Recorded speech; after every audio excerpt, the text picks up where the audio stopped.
ഞാൻ ആദ്യമേ രജനീഷിന്റെ അടുത്ത് പറഞ്ഞു, എൻ്റെ അടുത്ത് എനിക്ക് തോന്നുന്നു രജനീഷ് കുറേ നാളുകളായിട്ടല്ലേ വരൂ ചേച്ചി വരൂ ഓഫീസിലേക്ക് വരൂ. അപ്പോൾ ഒക്കെ ഞാൻ സത്യം പറഞ്ഞു കഴിഞ്ഞാൽ ഞാനൊരു ഇങ്ങനെയുള്ള ഇന്റർവ്യൂസ് കുറച്ച് നാളത്തേക്ക് വേണ്ടാന്ന് വിചാരിച്ചിരിക്കുക. സത്യം പറയാൻ മടിയായതുകൊണ്ടാണ്. സത്യം പറയുമ്പോൾ മടിയാണല്ല, സത്യങ്ങൾ ആൾക്കാർ എടുക്കാത്തതുകൊണ്ടാണ്. കള്ളം മാത്രമേ എടുക്കോളും.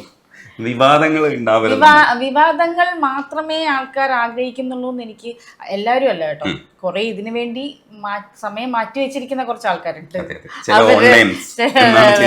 അതെ, അതുകൊണ്ട് ഞാൻ വിചാരിച്ചു എന്തിനാ ഞാൻ മാക്സിമം ആർക്കും ബുദ്ധിമുട്ടുണ്ടാക്കാതെ ഒരു സൈഡിൽ ഒതുങ്ങി ഞാനും എൻ്റെ കുടുംബവും എൻ്റെ പ്രൊഫഷനും എൻ്റെ മകളുമോ എൻ്റെ അച്ഛനും അമ്മയൊക്കെ ആയിട്ട് ജീവിക്കുന്ന ഒരാളാണ്. അപ്പൊ പിന്നെ വെറുതെ ഇങ്ങനെ കൊടുത്തിട്ട് എന്തിനാ, ആർക്കും കൊടുക്കാറില്ല, ഒരാൾക്ക് മാത്രമല്ല ആർക്കും കൊടുക്കാറില്ല. എന്തുകൊണ്ടാ ചേച്ചി എനിക്ക് തരാൻ തീരുമാനിച്ചത്? ഞാൻ സോപ്പിട്ടതുകൊണ്ടാണ്. അല്ല ആക്ച്വലി കുറച്ച് ആൾക്കാർ വളരെ ജെന്യൂൻ ആയിട്ട് ഫീൽ ചെയ്തിട്ടുണ്ട് ചില ഇന്റർവ്യൂസിൽ. അതെ, കുറച്ച് ആൾക്കാരിൽ ഒരാൾ